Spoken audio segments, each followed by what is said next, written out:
Internet users को बड़े अधिकार देने वाला डेटा प्रोटेक्शन बिल सरकार ने वापस ले लिया है। ये न्यूज तो आपने सुना ही होगा। ऐसे में बहुत से लोगों के मन में ये सवाल जरूर आ रहा होगा कि आखिर ये डेटा प्रोटेक्शन बिल क्या है। डेटा प्रोटेक्शन से ये तो पता चल ही रहा है कि ये हमारे डेटा से रिलेटेड कोई कानून है, लेकिन आखिर ये कैसा कानून है? आपके मन में ये सवाल जरूर उठ रहा होगा। आज की इस वीडियो में हम यही बात करेंगे कि आखिर ये पर्सनल डेटा प्रोटेक्शन बिल है क्या और ये हमारे लिए जरूरी क्यों है और सरकार ने इसे वापस क्यों ले लिया। तो वीडियो काफी नॉलेजेबल और इंटरेस्टिंग होने वाली है, तो वीडियो में एंड तक जरूर बने रहना। और अगर हमारे चैनल पर नए हो तो चैनल को सब्सक्राइब भी जरूर कर लेना। तो चलिए आगे बढ़ते हैं। चलिए इसे बेसिक से समझते हैं कि आखिर यहाँ किस डेटा की बात की जा रही है। यहाँ डेटा का मतलब इन्फॉर्मेशन से है। यह आपका पर्सनल इन्फॉर्मेशन हो सकता है। आप किस तरह का फोन इस्तेमाल कर रहे हो, आप किस तरह का लैपटॉप इस्तेमाल कर रहे हो, आपके लैपटॉप का IP एड्रेस, अगर आपने अपने फोन में किसी तरह का कोई परमिशन दे रखा है, जैसे कैमरे का permission, contacts, call history, location, और अगर आप कोई पर्टिकुलर ऐप यूज कर रहे हो तो आप उस ऐप को किस तरह का एक्सेस दे रहे हो, वो ऐप आपके बिहाफ पर किन किन इन्फॉर्मेशन को स्टोर कर रहा है, और उसके बाद ये भी कि वो ऐप उन इन्फॉर्मेशन को किन किन के साथ शेयर कर रहा है। और यहाँ शेयरिंग भी लीगल और इलीगल दोनों तरह की होती है। कई तरह के ऐप्स होते हैं जो आपसे परमिशन लेते वक्त अप्रूव करवा लेते हैं कि वो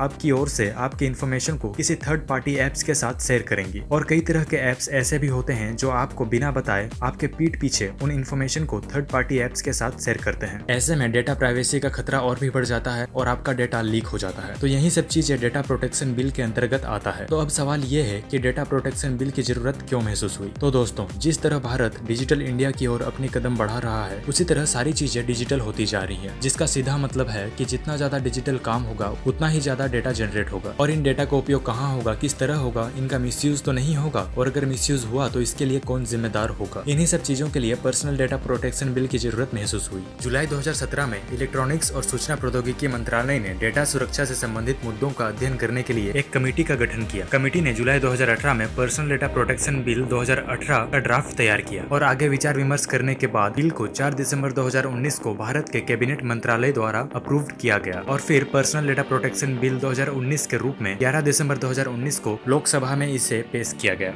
आज के डिजिटल दौर में जब हर इंसान से जुड़ी कोई न कोई जानकारी इसी डिजिटल प्लेटफॉर्म पर मौजूद है, तो ये बात कहीं न कहीं सही लगती है कि आज के दौर में डेटा ही सोना है। डेटा लीक से जुड़े कई ऐसे केसेस आए दिन देखने को मिलते रहते हैं और इसी के लिए पर्सनल डेटा प्रोटेक्शन बिल 2019 को लाया गया है। इसका ड्राफ्ट BN श्रीकृष्णा कमेटी ने तैयार किया है। इस बिल में डेटा का क्लासिफिकेशन 3 हिस्सों में किया गया है। पहला है पर्सनल डेटा, ऐसे प्राइवेट इन्फॉर्मेशन जो किसी पर्टिकुलर पर्सन से रिलेटेड हो, जैसे उसका नाम, उसका पता, उसका उम्र, उसकी फोटो वगैरह। दूसरा है सेंसिटिव पर्सनल डेटा, ऐसे इन्फॉर्मेशन जो प्राइवेट होने के साथ साथ सेंसिटिव भी हो और हर किसी को बताना सही ना हो, जैसे कि जाति, वर्ग, ट्रांसजेंडर स्टेटस और स्वास्थ्य से संबंधित कोई सूचना हो। तीसरा है क्रिटिकल पर्सनल डेटा, ऐसे इन्फॉर्मेशन जो प्राइवेट हो सकती है लेकिन सरकार के लिए आवश्यक हो। इस बिल में कुछ इस तरह के कानून है। जितने भी डेटा कंपनियां हैं उनको एक डेटा प्रोटेक्शन ऑफिसर की नियुक्ति करनी पड़ेगी, जो कि केंद्र द्वारा गठित डेटा प्रोटेक्शन अथॉरिटी के साथ काम करेगा। सेंसिटिव प्राइवेट इन्फॉर्मेशन देश की सीमा के बाहर बिना डेटा प्रोटेक्शन ऑफिसर की इजाजत के नहीं भेजी जा सकेगी। अगर कोई कंपनी किसी भी तरह का कोई उल्लंघन करती है तो छोटे मामलों में उस कंपनी के टर्नओवर का 2% या 5 करोड़ रुपए और बड़े मामलों में 4% या 15 करोड़ रुपए का जुर्माना कंपनी को लग सकता है। इन नियमों की वजह से डेटा कंपनियों को ये डर है कि एक राष्ट्र द्वारा अगर ऐसा कोई कानून पारित किया जाता है तो उसके देखा देखी दूसरे राष्ट्रों में भी ऐसी मांगे उठ सकती है। यह बिल ज्वाइंट पार्लियामेंट्री कमेटी को भेजा गया था। कमेटी ने इस बिल में 81 संशोधनों का सुझाव दिया है। इतने बड़े पैमाने पर सिफारिशों पर विचार करने के लिए इसे वापस लिया गया है। केंद्र सरकार ने कहा कि इतनी बड़ी संख्या में बदलावों पर विचार करने के लिए इसे वापस लिया जा रहा है, इसके लिए व्यापक कानूनी विचार विमर्श की जरूरत होगी। इसके बाद नए सिरे से ये बिल